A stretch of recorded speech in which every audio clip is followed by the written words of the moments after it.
يلا بقى حبايبي تعالوا شوفوا انا ازاي عملت تحلية السميط الجميلة دي يا جماعة. شايفين حاجة كده ما شاء الله؟ شايفين الالوان كلها كده مع بعضها، حاجة حلوة جدا يا جماعة ما شاء الله عليها. ادخلوا بقى شوفوا الفيديو وان شاء الله لو عجبكم ما تنسونيش في لايك واشتراك وتعملوا شير عشان الفيديو يوصل لاكبر عدد ممكن.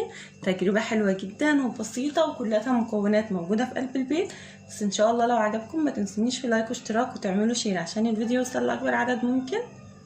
بسم الله الرحمن الرحيم والصلاة والسلام على اشرف المرسلين. ازيكم يا حبايبي عاملين؟ النهارده ان شاء الله هنعمل مع بعض تحلية من 3 طبقات حلوة جدا لذيذة وشكلها جديد ومختلف، وانا واثقة انها باذن الله هتعجبك. وهقولك على البدايل كمان. هنقول بسم الله كده ونشوف هنعمل ايه. عندي هنا كوبايتين 2 من المية، هحط عليهم نص كوباية من سميد البسبوسة اللي بيجي من عند العطار، تمام. وهحط عليهم كمان نص كوباية من السكر. عندي بقى هنا يا ستي، عندي ده باكت جيلي فراولة.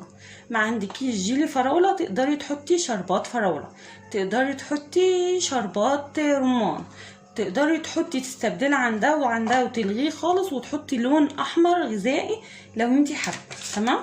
دلوقتي هفرغ الباكت ده كده بسم الله اهو، وهنقلبهم كويس كده بسم الله على البارد اهو. انا هنا ما حبيتش استعمل اللون الغذائي، هو طبيعي ومفيش منه اي ضرر ولا حاجه، بس انا حبيت احط جيلي عشان يعزز لي الطعم، تمام اهو. هنقلب بس كده تقليبه بسم الله على البارد، وهناخد عفوا كل المكونات دي ونروح على البوتاجاز تاخد معانا غلو اهو يا حبايبي. على البوتاجاز ايدك مستمره في التقليب، مش بتوقفي خالص لغايه ما تحسي انها لفت معاكي. هتشوفي القوام دلوقتي اهو، بس ايدك على طول مستمره في التقليب يا جماعه.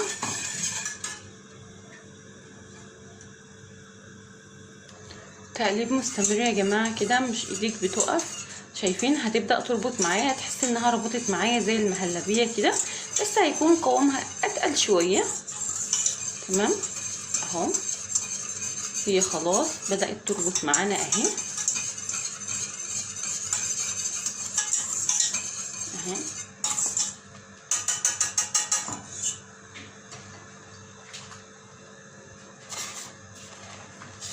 بس برضك انا لسه لغايه دلوقتي مش هنزلها، هنستنى بس شويه وهنهدي النار لغايه ما تحسي كده ان القوام تقل معاكي، تمام.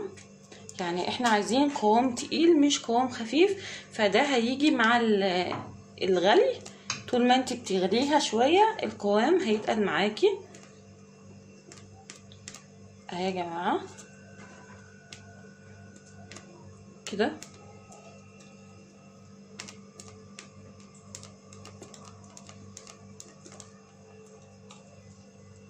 هي كده خلاص يا جماعه جهزت معانا. شايفين القوام بتاعها تقل ازاي؟ الوقت بقى هطفي عليها وناخدها ونروح على الصينيه اللي هنحط فيها. بصوا يا حبايبي، انا جايبه هنا صينيه مقاس 24، اي صينيه حابه تحطي فيها حطي انت وراحتك. انا مش بحدد لك مقاس خالص، عايزاها تخينه عايزاها رفيعه انت وراحتك، حطي في الصينيه زي ما انت عايزه اهو. وهبدا كده افردها اهي يا حبايبي. هي بتتفرد معاكي على طول، مش بتاخد وقت خالص، بتلاقيها ماشيه معاكي تمام ان شاء الله. الوقت بقى هنسيب الطبقه دي تريح ونروح نجهز الطبقه التانية. يلا بقى حبايبي نجهز الطبقه التانية. عندي برضه كوبايتين 2 من الميه، هحط عليهم كوبايه الا ربع من السميد، وهحط عليهم كمان يا جماعه كيس فروتي اناناس، اي طعم انت بتحبيه حطي، تمام. مش شرط خالص ان انت تلتزمي بالاطعمه اللي انا بعملها او بالاشكال اللي انا بعملها. الحاجه اللي انت بتحطيها بتحبيها حطيها، تمام. انا بس بديكي الفكره، والحاجه اللي انت بقى بترتاحي لها اعمليها يا جماعه. ده انا مش اكتر من ان انا بديكي فكره بس مش اكتر، تمام. ومش هضيف بقى اي لون او اي سكر او اي حاجه، انا هكتفي بس بالكيس التانك. وهناخد ده بقى ونروح على البوتاجاز بردك نديها غلو بردك يا حبايبي رجعنا على البوتاجاز، ايدينا تقليب مستمر، مش بنوقف خالص يا جماعه اهو. عارفين اصلا السميد من الانواع اللي بتمتص السوائل بسرعه وبتيجي معاكي بسرعه، بس اهم حاجه تستعملي سميد من اللي بيجي من عند العطار، بلاش تستعملي خالص السميد بتاع الاكياس، لانه طبعا بيكون جاهز، يعني في السكر، في بيكنج باودر، في حاجات من دي مش هتنفع خالص في الوصفه بتاعتنا دي. وزي ما قلت لك اي اطعمه بتحبي تضيفيها حطيها انت وراحتك. ممكن بردك في الطبقه الاولى كنت تستعملي بردك تانك اي نوع انت بتحبيه، تمام، مش شرط خالص انها تطلع معاكي بنفس الالوان. وممكن بردك هنا بدل ما تحطي فروتي تحطي بردك بتاع جيلي، اي نوع بردك او اي شكل اهو يا حبايبي. ايديكي تقليب مستمر ما توقفيش، عشان انا مش عايزه السميد يكلكع مننا. هي الحكايه كلها بتاخد دقيقتين مش اكتر.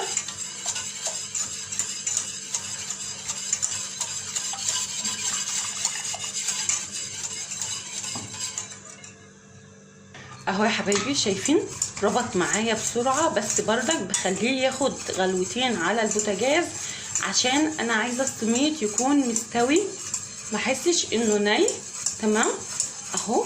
شايفه ما بياخدش وقت خالص، يا دوبك مجرد ما غلي مش هتلاقي فيه اي ميه خالص اهو يا جماعه. هناخده بقى دلوقتي ونروح نحطه على الطبقه التانية عشان نبدا نجهز الطبقه التالتة اهو يا حبايبي. بس ايه يعني ما تخليهاش كلها تنزل في مكان واحد، تمام، امشي كده. والطبقه التانية بتلاقيها، الطبقه الاولى قصدي، بتلاقيها فردت معاكي على طول، تمام. شايفين السميد اصلا بيمسك على طول ما بيتحملش. انا هنزله بالمعلقه اهي يا حبايبي. بعد ما فردت الطبقه التانية بردك هنسيبها مرتاحه، ونروح بقى نعمل الطبقه التالتة. بالنسبه للطبقه التالتة هتكون عباره عن ايه؟ نص كوبايه من السكر، طبعا كوبايتين 2 من الميه بردك، وعندي كمان نص كوبايه من السميد. هنا بقى هستعمل لون غذائي، تمام، عشان انا حبيت اقدم لك كل الحلول، يعني عشان لو ما لقيتيش ده تستعملي ده، المتاح عندك استعمليه. وبردك هنقول كده بسم الله، وهندوبهم بردك على البارد، وهناخدهم ونروح على البوتاجاز بنفس الطريقه اللي عملنا بيها الاتنين الاولانيين، بس دوبيهم حلو عشان تتاكدي ان اللون ده معاكي. ممكن بردك لو مش حابه تستعملي اللون استعملي جيلي اناناس، يعني جيلي يكون باي لون اخضر، مش عارفه فيه ولا لا بصراحه، مش عارفه.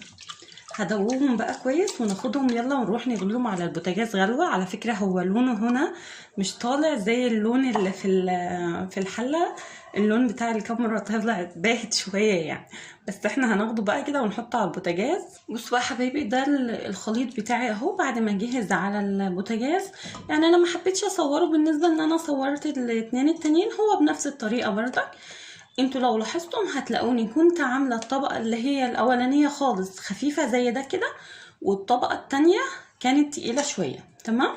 انا قصدي ان انا اخلي نص سميد ونص سميد، وبعدين اخلي كوبايه الا ربع من السميد، تمام. دلوقتي بردك هجيب الخليط بتاعي اهو، وهنبدا كده نقول بسم الله، وهننزل بيه بردك اهو يا جماعه، تمام كده لغايه ما نوسعه في الطبقه بتاعتنا كلها كده اهو. دي هتلاقيها هتتسوى شويه عن اللي في النص، كانت محتاجاكي ان انت تسويها بالمعلقه، انما دي على طول، تمام اهو كده اهي يا حبايبي. بعد ما خلصتها كل اللي هعمله دلوقتي هجيب كيسه بلاستيك وهغطيها كويس، بس خلي الكيسه تلامس الوش كده اهو، تمام كده بالمنظر ده. وهنحطها في التلاجة، ممكن تقعد 3 ساعات 4 ساعات، المهم ان انت تيجي تشوفيها تلاقيها اتمسكت. وانا ان شاء الله هي مش هتغيب اصلا، لان السميد ما بتحملش وبيشرب السوائل بسرعه. بس بصي خليها ملازم يعني تلزق في الوش كده اهو، عشان احنا مش عايزين الوش بتاعنا يشقق خالص. ندخلها التلاجة بقى، وبعد ما تجهز نرجع نقطعها ونشوفها سوا. الوقت بقى حبايبي بعد التحلية بتاعتنا ما قعدت في التلاجة، هي المفروض تقعد في التلاجة 4 ساعات بالكتير، بس انا بصراحة عملتها بالليل يعني وايه وسبتها للصبح. تمام. هجيب صينية بقى كده وهنبدأ نقلبها. بسم الله. اهو بصي هتنزل معاكي بكل سهولة خالص، مفيش اي مشكلة. بصوا بقى حبايبي بعد ما نزلت هنبدأ نقطعها كده بقى. تمام. قطعيها بقى بالمقاسات اللي انت عايزاها اهي. هنشيل بس الجزء ده كده اهو.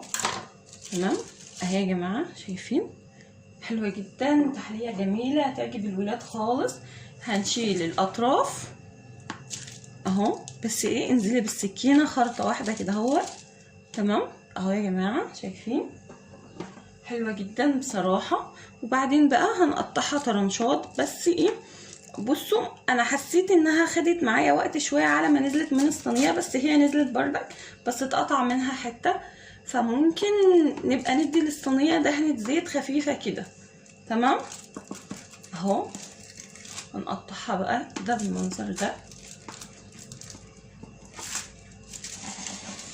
حلوه يا جماعه، جميله جميله، طعمها حلو جدا جدا بصراحه. حاجه ساقعه كده لذيذه، انا واثقه انها تعجب الولاد جدا جدا باذن الله. اهو بصوا بقى حبايبي بعد ما قطعتها عندي هنا الاطراف دي هنعملها قطع كده صغننه بالمنظر ده كده. تمام اهو كده عشان تبقى عامله زي حته الحلويات كده للولاد. وهنبدا بقى نجيب جوزة هند وهنبدأ نبلها فيها كده بالمنظر ده.